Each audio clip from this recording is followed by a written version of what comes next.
అందరికీ నమస్కారం.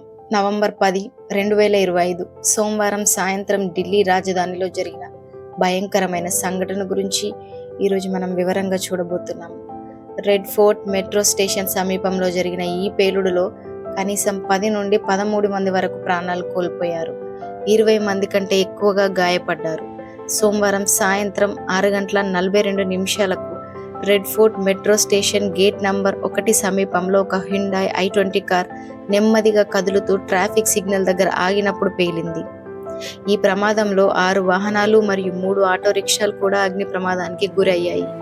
17వ శతాబ్దపు స్మార చిహ్నమైన రెడ్ ఫోర్ట్ భారత స్వతంత్రానికి చిహ్నం.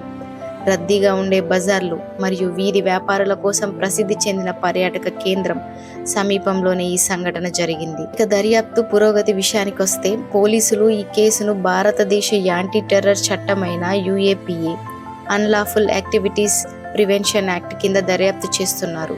ఫోరెన్సిక్ టీంలు నేరస్థలాన్ని పరిశీలిస్తున్నాయి మరియు పేలుడు పదార్థాల జాడలను సేకరిస్తున్నాయి. పుల్వామా నివాసి అయిన డాక్టర్ ఉమర్ మొహమ్మద్ ఈ హ్యుండాయ్ i20 కారును కలిగి ఉన్నట్లుగా ఆరోపణలున్నాయి. దర్యాప్తు ప్రకారం కారు మధ్యాహ్నం 3:19 నుండి సాయంత్రం 6:22 మధ్య వ్యవధిలో రెడ్ ఫోర్ట్ పార్కింగ్ ప్రాంత సమీపంలోనే పార్క్ చేయబడింది. ఆ 3 గంటల కీలక కాలంలో డాక్టర్ ఉమర్ ఏమి చేస్తున్నారో నిర్ణయించడానికి ప్రయత్నాలు జరుగుతున్నాయి. పేలుడు జరగడానికి కొన్ని గంటల ముందు పోలీసులు ఢిల్లీకి సమీపంలో ఉన్న ఫరీదాబాద్ నగరంలో 2 నివాస భవనాల నుండి దాదాపు 3 టన్నుల పేలుడు పదార్థాలను స్వాధీనం చేసుకున్నారు. వారు 350 కిలోల అమ్మోనియం నైట్రేట్ను కూడా స్వాధీనం చేసుకున్నారు. పేలుడు శక్తి విపరీతంగా ఉంది. సమీపంలోని వాహనాలను నాశనం చేసింది, కానీ రోడ్డుపై కనిపించే గొయ్యి లేదు. ఇది అత్యంత శుద్ధి చేసిన పేలుడు మిశ్రమం, బహుశా అమోనియం నైట్రేట్, ఇంధన నూనె మరియు ఎలక్ట్రానిక్ డిటోనేటర్లతో కలిపి ఉపయోగించినట్లుగా సూచిస్తుంది. ప్రభుత్వం మరియు భద్రతా చర్యలు.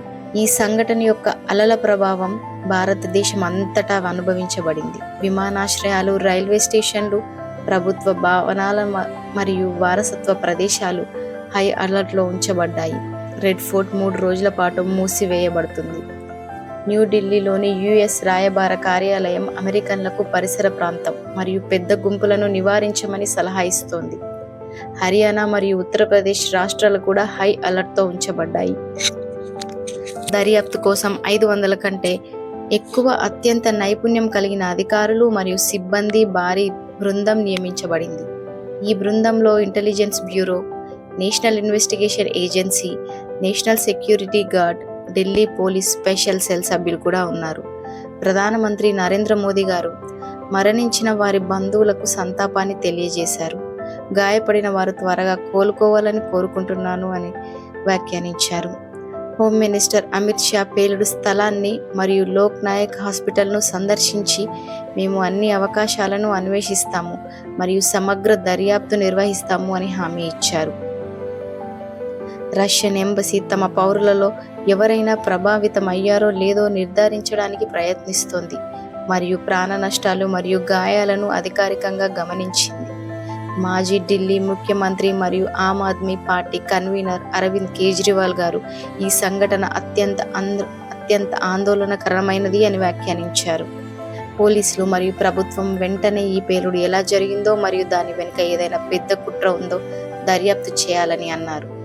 3 కోట్ల కంటే ఎక్కువ జనాభా ఉన్న ఈ విస్తారమైన మహానగరానికి ఈ సంఘటన అరుదైనది. ఢిల్లీ గత దశాబ్దాలలో పేలుడును ఎదుర్కొన్నప్పటికీ ఇటువంటి సంఘటనలు చాలా అరుదు.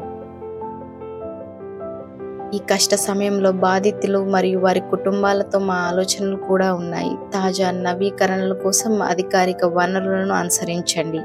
ఈ వీడియో చూసినందుకు ధన్యవాదాలు.